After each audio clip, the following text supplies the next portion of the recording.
Oh, yeah. That was a damn one. Yeah. He told me to move up there.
We've got a 1-minute warning.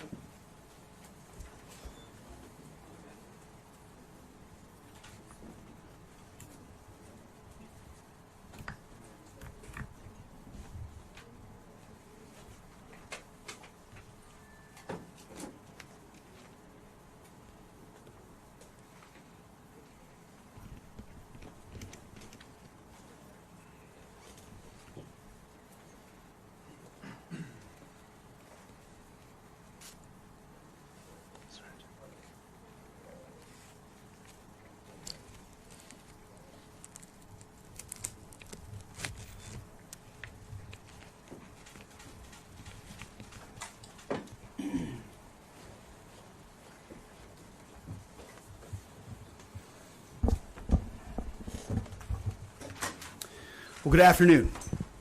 I'm honored to stand right here today alongside one of America's finest, Admiral Brad Cooper, Commander of U.S. Central Command. We just had a chance to spend a couple of hours together, better part of 2 hours, going through the entirety of this operation, Operation Epic Fury. And Admiral, I want to thank you for everything you do and your incredible leadership, for your dynamic thinking, the way you're attacking this problem set on every level.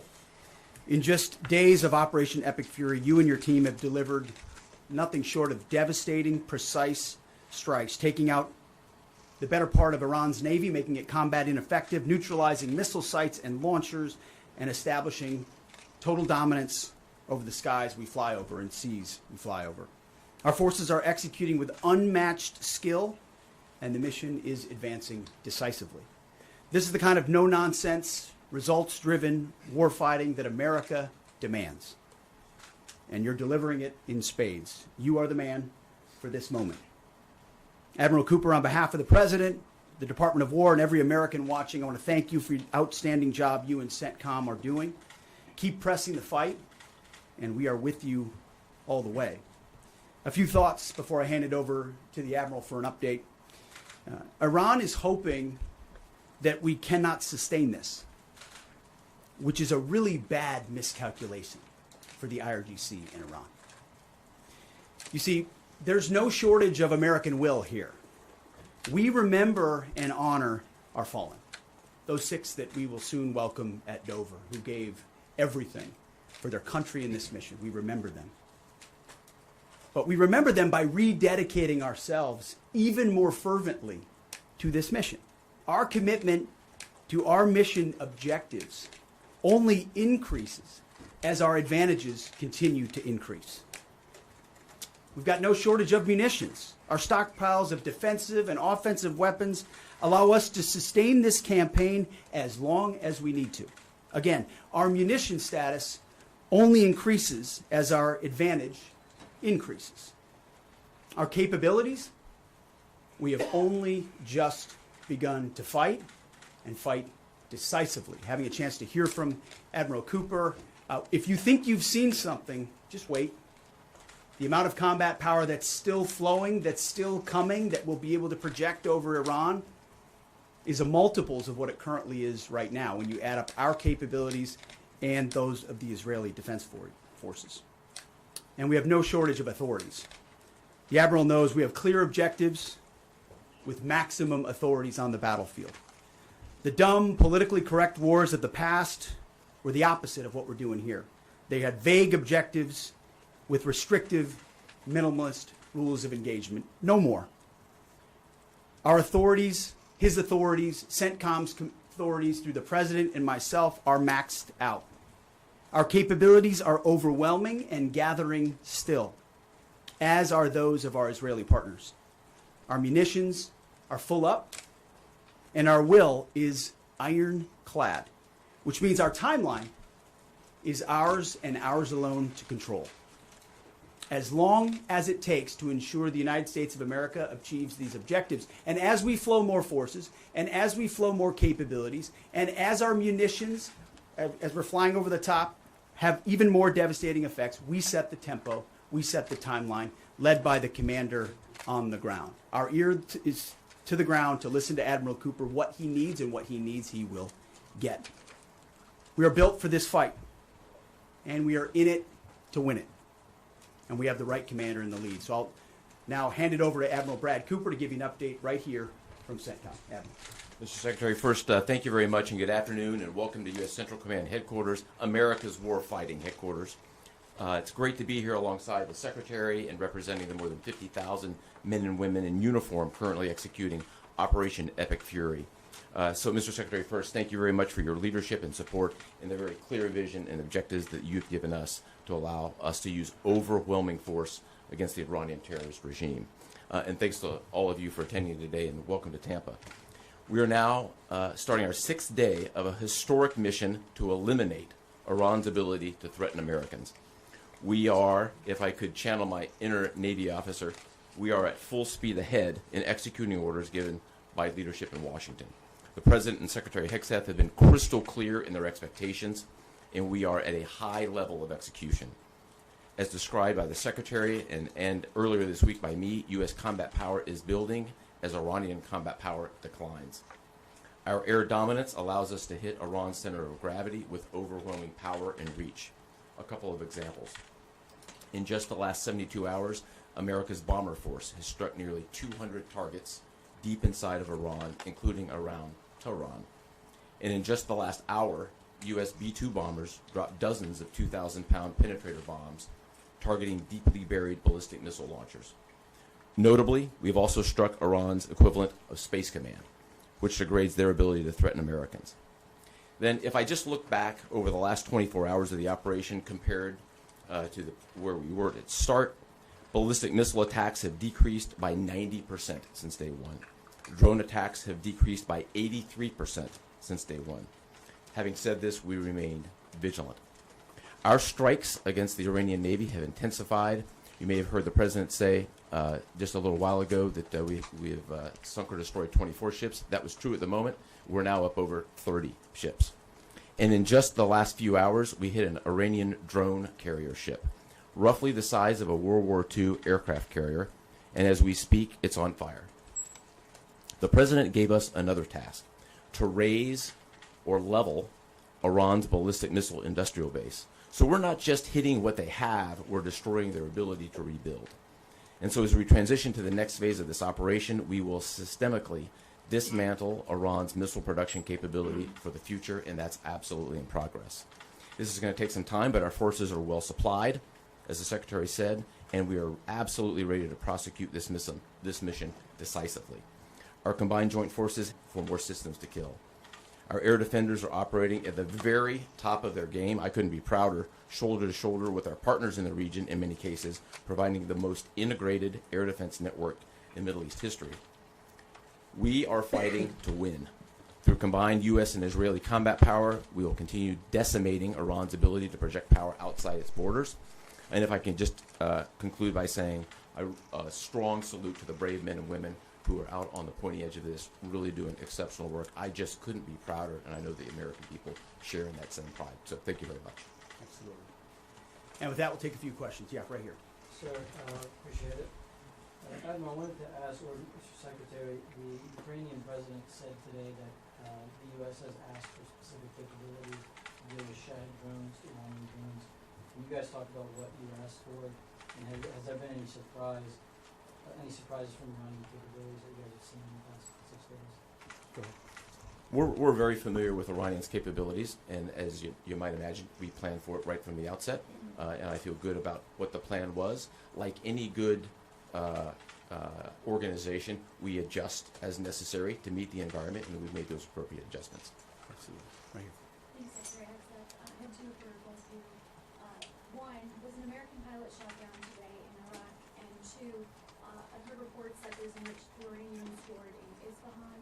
I've also heard reports that there's not a lot of bombing there. Is that on purpose? Do we believe there's enriched uranium there? And would we ever send special forces to secure it? As CENTCOM pointed out, that those reports of an F-15 being shot down are false.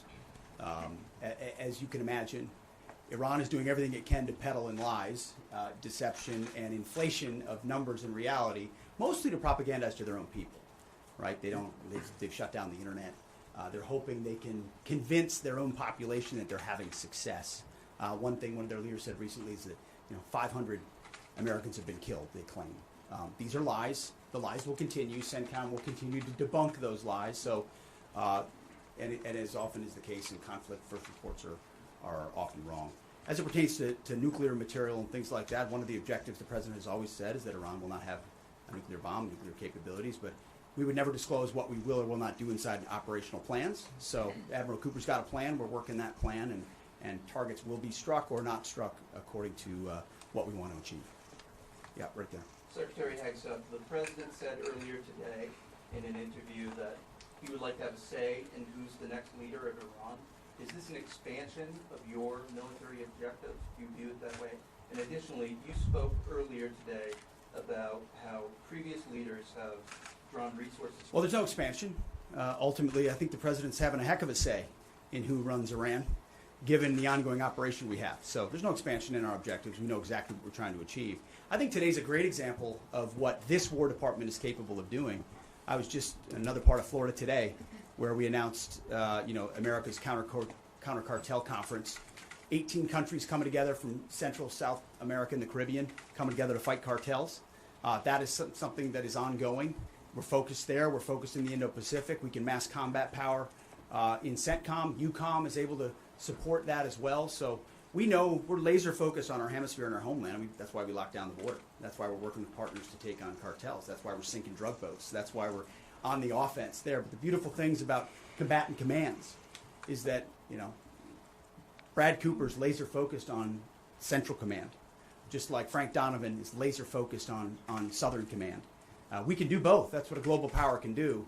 Ultimately, this issue of Iran's nuclear pursuit and their unwillingness through negotiations to stop it was something President Trump has said for a long time needs to be dealt with.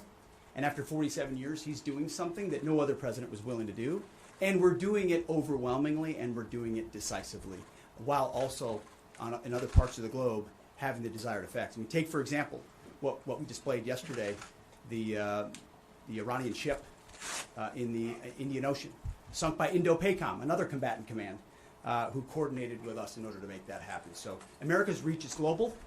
Our focus here, though, these missions are narrow, they're scoped, and Admiral Cooper is well on his way to ensuring that we reach those objectives.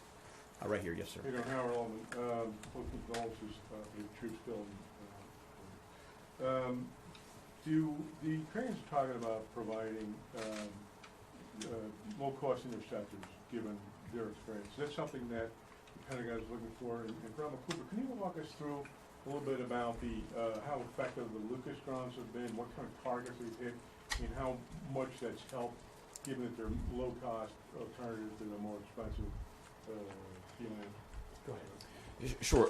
I'm not familiar with the particular offer, but the interceptors in general, we've had a number of new capabilities being fielded. Obviously, I'm not going to talk about it from an operational perspective of what those are.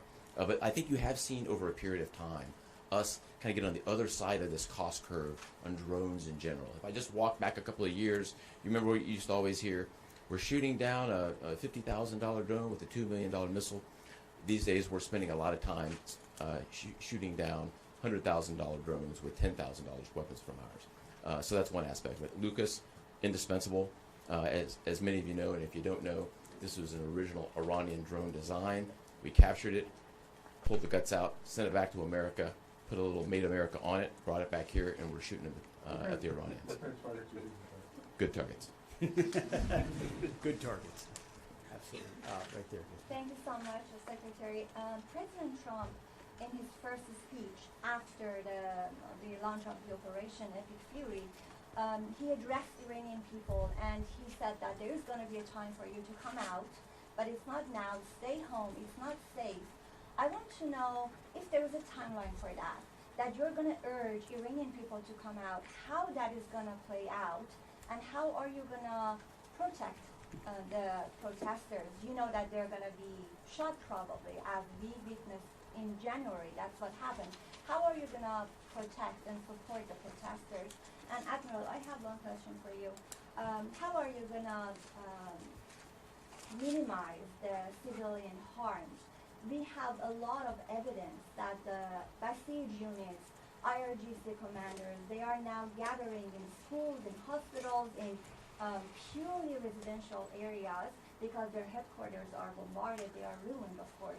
So how are you going to protect the civilians while you're attacking the IRGC people hard? Thank you.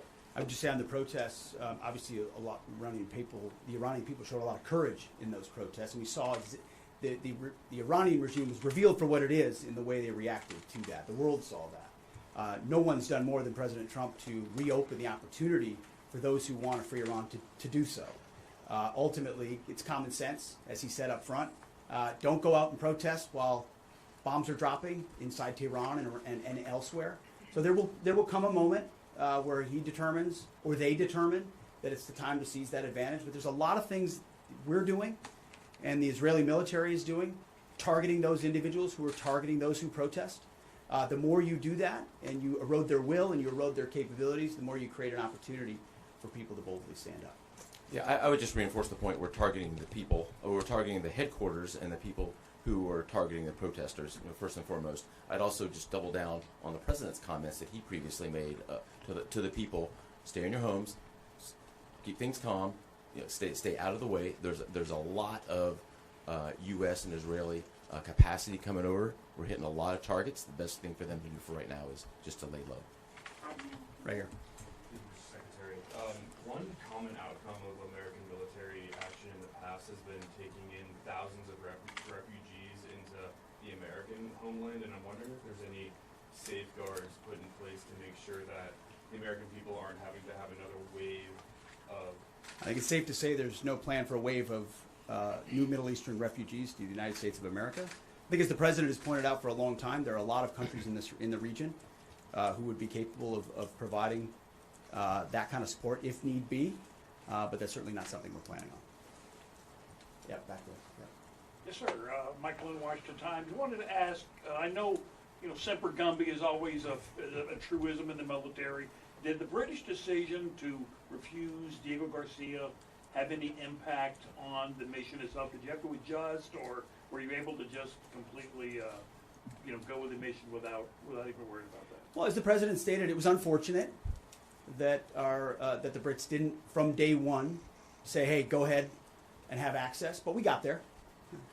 We got there, and that's now part of the way that we're operationalizing bomber runs. And as part of when we say more to come, it's more fighter squadrons, it's more capabilities, it's more defensive capabilities, and it's more bomber pulses more frequently.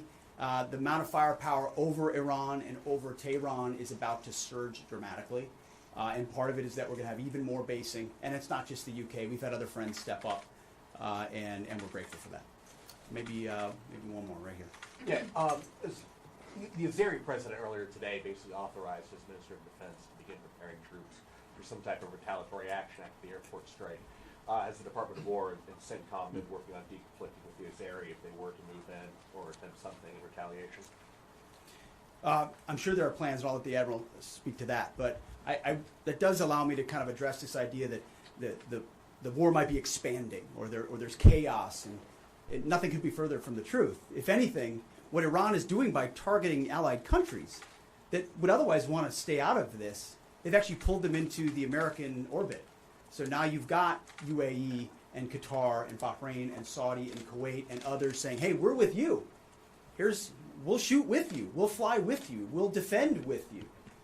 We'll allow you more basing," and other a lot of which we can't talk about and won't talk about. But it's actually firming up the unity of the resistance in order to focus exactly where we need to. So this idea that it's expanding or going, no, it's actually simplifying in a number of ways exactly what we need to achieve and how we'll achieve it. I don't know if you anything to add to that. I won't get ahead of policy in terms of what we might do. What I will point out is this is now the 12th country that Iran has attacked. 12 countries, and it goes right back to the Secretary's point.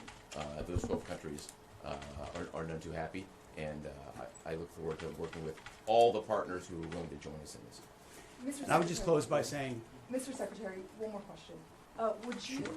What is your message to Americans who are concerned about security here at home with the change-up that we're going to see at the Department of Homeland Security? well, I think Christy Nome did an excellent job over there securing our border and keeping us focused on threats. And the President making a change. We all serve at the pleasure of the President. I'm sure Mark Wayne Mullen will do a fantastic job. He's been a friend of mine for a long time. But Christy did a great job setting us up for success. So I don't have any concerns about whether or not the Homeland will be covered down on. And I'll just end by saying I wish every American could get a chance to see what we see. I had a chance to go into the control room, into the Tactical Operations Center, go see these young men and women that are doing this, the dedication that they show at every level, the way they've refined their craft. Now, I'm talking to a young colonel who's iterating on how we target and how we find and fix different aspects of what the Iranians are trying to do. If they don't know what they're up against. And if they think they've got it solved for, they're wrong. And ultimately, the combination of our ingenuity, the skill, the professionalism, the discipline, and then the sheer weight of the capabilities of the U.S. military, what you're going to see may look routine. It may start to be like, oh, another boat. Oh, another launcher. Oh, another drone facility. What it takes to do this with the precision that we do is world-class. No one else can do it. And it's world-class Americans. Like the ones I saw here, like the ones that are coming home that we're going to greet home, that are the engine of what makes our country great. And so I'm so grateful for folks like those here at CENTCOM, at Central Command, who are under your command.